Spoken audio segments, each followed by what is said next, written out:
Assalamualaikum warahmatullahi wabarakatuh.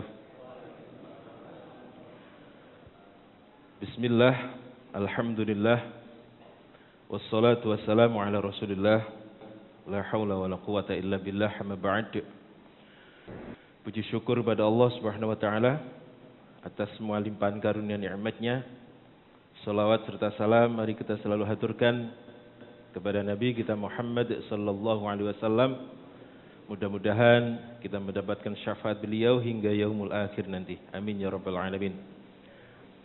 Para bapak, ibu dan jamaah sekalian, sering saya sampaikan bahwa kita hidup di dunia ini dalam rangka merangkai sebuah cerita. Jadi kita ini nanti akan dikenang hanya tinggal cerita saja. Ada yang ceritanya tidak baik, ada yang ceritanya baik. Bahkan kita nanti masuk surga itu juga berdasarkan cerita itu. Kalau ceritanya di dunia ini baik, dia akan masuk surga. Kalau ceritanya kurang baik, mungkin akan masuk neraka terlebih dahulu. Ya. Jadi sekali lagi, kita hidup ini dalam rangka merangkai sebuah cerita. Ada yang orang itu ditakdirkan menjadi seperti ini dan seperti ini. Seperti yang kemarin disampaikan Ustadz Karno itu, ya. Bahwa kita ini sebenarnya adalah peran utama bagi kita masing-masing, Pak. Kalau ada film, itu peran utamanya, bahasa kita itu lakon, Pak. Itu kira-kira yang bagian soron apa bagian enak, Pak? Soro. Roto-roto peran utama itu ketokane soro. Jadi kalau jenengan soro, wah peran utama ini. Peran utama. Dan peran utama itu nanti rata-rata HR-nya atau honornya lebih banyak daripada yang lain, Pak. Nah, kalau ini yakin, Pak, ya? Kalau ada film kemudian yang jadi peran utama, itu rata-rata bayarannya nanti banyak. Kita nanti juga demikian. Kalau kita ini menghayati peran kita masing-masing, sehingga memerankan dalam peran yang terbaik, tidak pernah protes kepada sutradaranya, itu nanti ya bayarannya banyak. Pahalanya banyak, kira-kira begitu. Dan kita punya kenangan khusus untuk Bapak Ustadz Usman Budianto. Itu kalau ikut hari Kamis kayak gini biasanya suaranya paling banter. Paling banter biasanya. Itu kenangan tersendiri terutama buat saya. Baik Bapak dan Ibu sekalian, kita lanjutkan peristiwa tentang perang apa kalau ini? Qadisiyah. Penaklukan Persia. Pertempuran pertama dilakukan mulai dari setelah sholat duhur sampai tengah malam, sampai larut malam. Masya Allah, sampai larut malam. Berapa itu? 10 jam, 12 jam, Pak. Perang, Pak. Bukan perang mulai seperti zaman sekarang, tinggal mencet tombol meledak, mencet tombol meledak, tapi langsung ya adu fisik. Mereka kemudian kembali ke tempat kemahnya masing-masing. Mereka kembali ke tempat perkemahnya masing-masing. Lalu malam itu mereka gunakan untuk mengubur jenazah dari pasukan yang gugur atau yang syahid di medan perang. Dan siapa yang menggali kuburan? Anak-anak kecil yang belum diizinkan untuk perang. Dan para wanitanya. Karena yang laki-laki atau tentaranya ini masih sangat kecapean. Tenaganya masih belum pulih. Jadi yang menggali kuburan itu anak-anak kecil dengan para wanita yang dia bertugas di belakang sebelumnya. Yaitu masalah bertugas menyediakan logistik. Kemudian wanita-wanita ini juga merawat orang-orang yang terluka. mengobati dan merawat orang-orang yang terluka. Sementara pasukan yang tadi siang ikut perang sampai malam itu, mereka harus menyiapkan diri, melihat senjata-senjata mereka ada yang bengkok apa enggak, ini dicek satu-satu, sekaligus menyiapkan kuda mereka untuk perang besoknya. Masya Allah. Jadi nggak ada istirahat yang tenang, tidak ada, Pak. Nah, para jamaah sekalian, di dalam perkemahan itu ada seorang wanita yang bernama Khangsah. Di malam itu Khangsah ini memberikan motivasi kepada putra-putranya yang sebenarnya masih kecil-kecil. Dia mempunyai putra laki-laki jumlahnya 4 dan masih kecil-kecil. Dia memberikan motivasi agar besok ikut perang, Pak. Jangan melewatkan perang besok. Dia kemudian berkata kepada putra-putranya itu, wahai putra-putraku, berapa tadi sebelahnya? 4 orang, 4 orang. Masih sangat muda. Wahai putraku, sesungguhnya kalian memeluk Islam dan melakukan hijrah dengan sukarela. Kalian mengetahui bahwa Allah telah menyiapkan pahala besar bagi orang yang berperang di jalan Allah. Kemudian dia membacakan Al-Quran surat Al-Imran ayat 200 yang bunyinya sebagai berikut. Ya ayyuhalladzina amanu isbiru wasabiru warabitu wattaqullaha la'allakum tuflihun. Wahai sekalian manusia yang beriman, isbiru, bersabarlah kalian. Isbiru, bersabarlah kalian. Wasabiru, dan kuatkanlah kesabaranmu itu. Diulang, Bang. Isbiru wasabiru. Bersabarlah dan kuatkanlah kesabaran kalian. Warabitu, dan tetaplah bersiap siaga. Wattaqullaha, dan bertakwalah kepada Allah, la'allakum tuflihun, supaya kalian itu beruntung. Masya Allah. Jadi sabar ini luar biasa. Dimanapun tempatnya, kita ini harus dibekali dengan sifat sabar. Kalau nggak sabar nggak jadi, Pak. Harus ngalah dan seterusnya. Sabar. Bahkan orang yang bersabar itu akan dibersamai oleh Allah Subhanahu wa taala. Bahkan Allah mengatakan innallaha ma'as-sabirin. Sering kita dengar, Pak, nggih? Bukan innallaha ma'al musallin. Bukan Allah itu berserta dengan orang-orang yang sholat, enggak. Tetapi berserta dengan orang yang sabar. Bahkan kita juga disuruh minta pertolongan kepada Allah melalui sholat dan sabar. Sehingga kalau kita ini sholat tetapi tidak sabar, ya tidak ada penyertaan Allah, Bang. Masya Allah, sabar. Bahkan di bulan Ramadan itu ada yang namanya Lailatul Qadar. 1 malam nilainya sama dengan 1000 bulan atau setara dengan 83 tahun. Itu nilai pahalanya akan dilipat gandakan seperti itu. Tetapi sabar ini luar biasa. Sabar ini akan dilipat gandakan sesuai dengan kesabaran kita masing-masing. Tidak ada perhitungan. Tidak ada perhitungan. Kalau bahasa kita itu unlimited. Unlimited. Baik, kita lanjutkan. Kemudian lanjut wanita ini.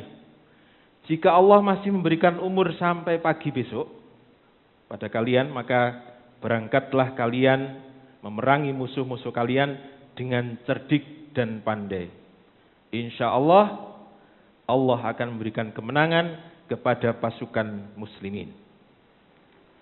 Nah, para jamaah sekalian, sekarang kita akan membahas perang di hari kedua.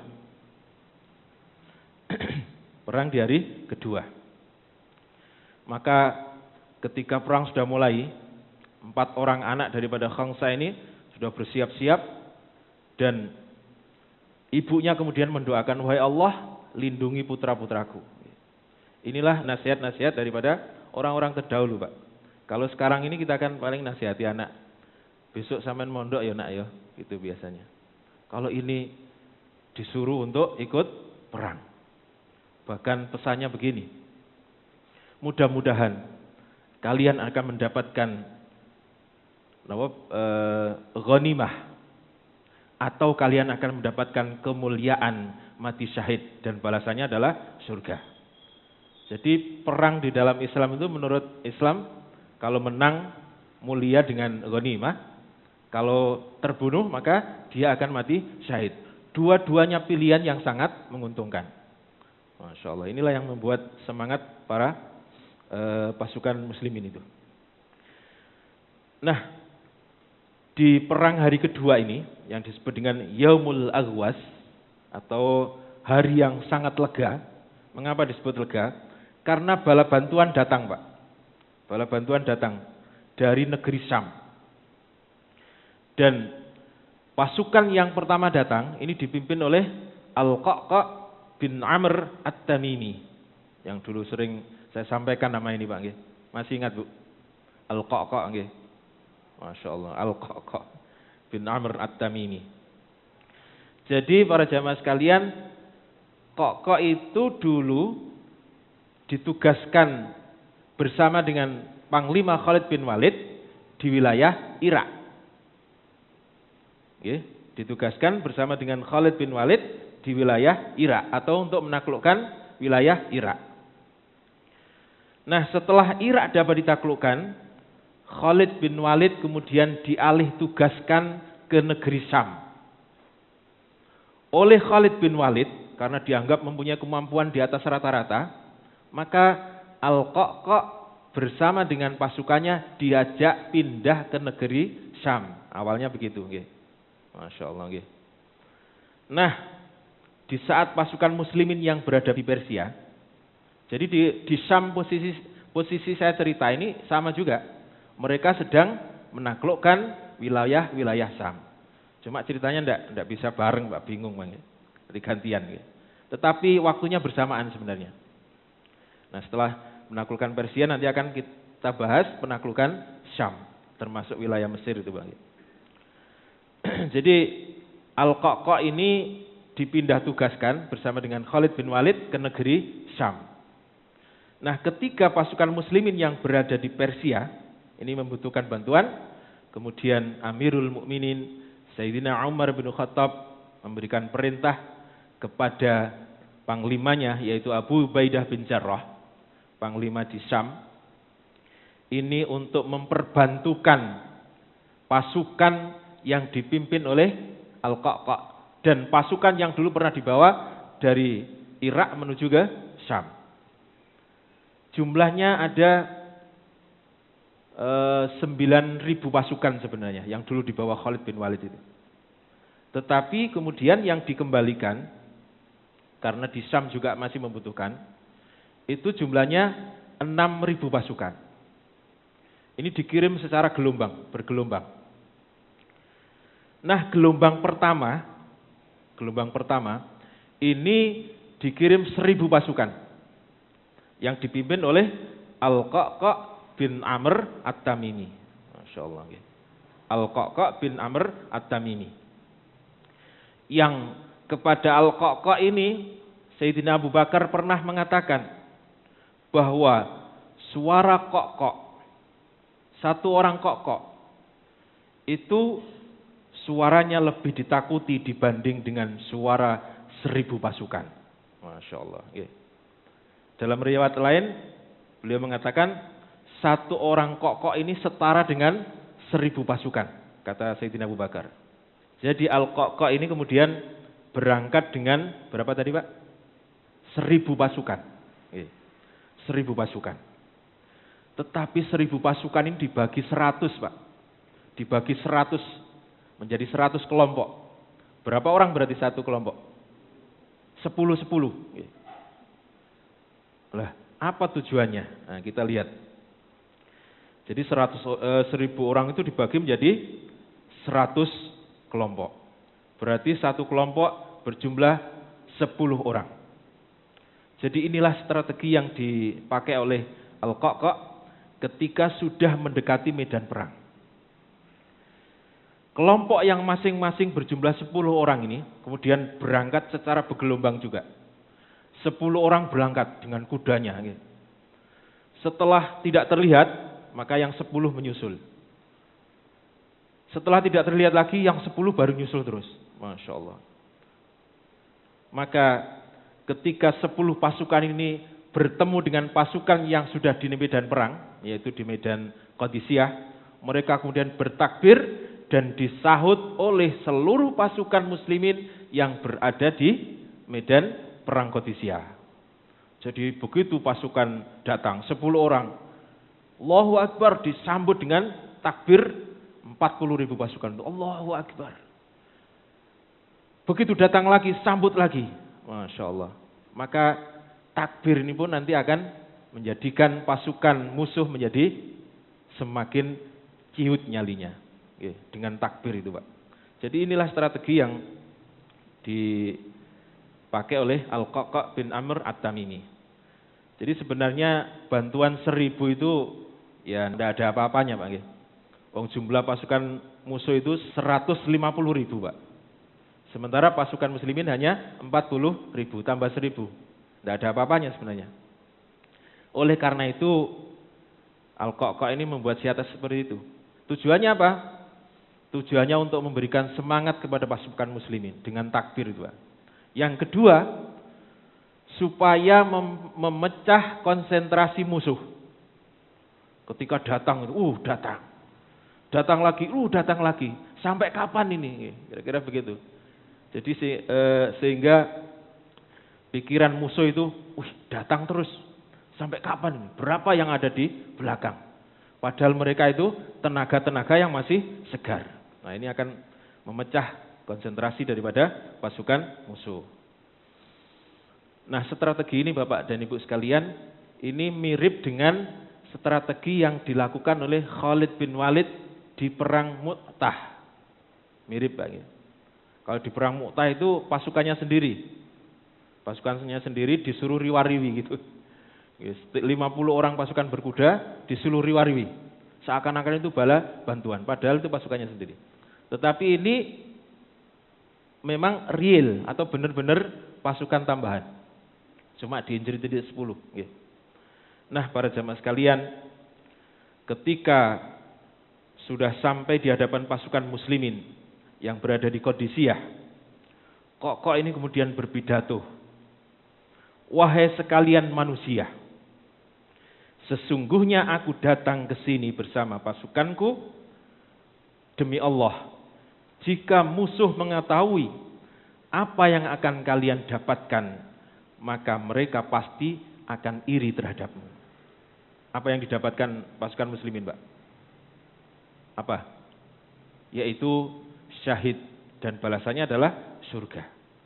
Jika pasukan musuh mengetahui bahwa balasannya adalah surga, maka mereka akan iri kepadamu.